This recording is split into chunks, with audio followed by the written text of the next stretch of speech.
what if you only had 1 hour? Seriously, just 1 hour before a major crisis, like a war, changes absolutely everything.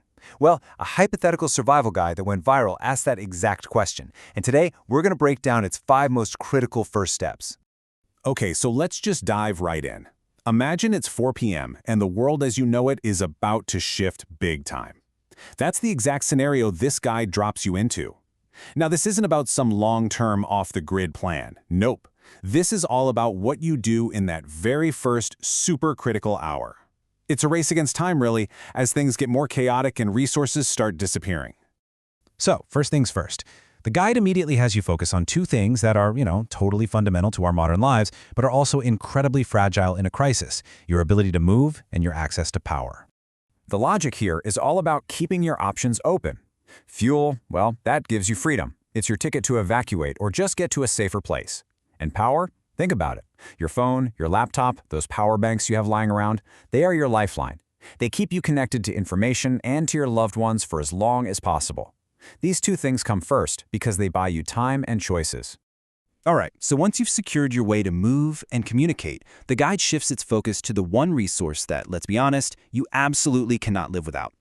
The next instruction is super simple but so important. Fill every single container you own with water. We're talking tanks, bottles, even the bathtub. Why? Because public water is incredibly vulnerable. It's often one of the very first services to get cut off in a big emergency.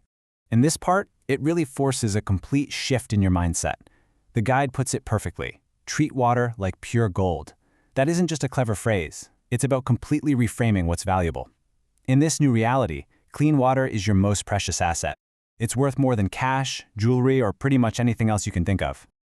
Okay, so you have power, a way to get around, and water. What's next on the list? Well, the guide tackles a really modern problem: our total dependence on the internet for just getting from point A to point B.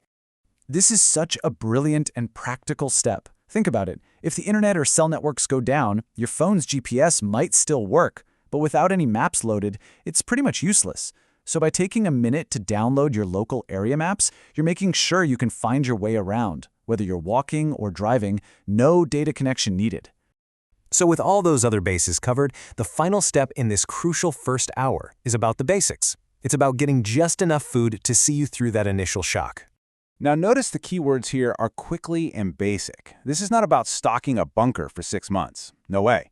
This is about a fast trip to grab stuff that won't go bad, things that are easy to make and give you calories. The goal here is just short-term survival. And this number really hammers home the mindset. The goal isn't to be comfortable, it's just to survive.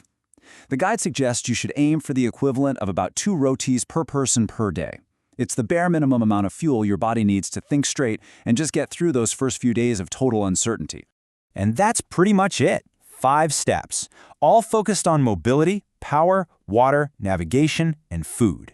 And all of it designed to be done in a single chaotic hour. It's a really powerful thought experiment, It strips survival down to its absolute essence, a race to get the essentials before they're all gone. And it leaves all of us with one final crucial question to think about. How prepared are you, really?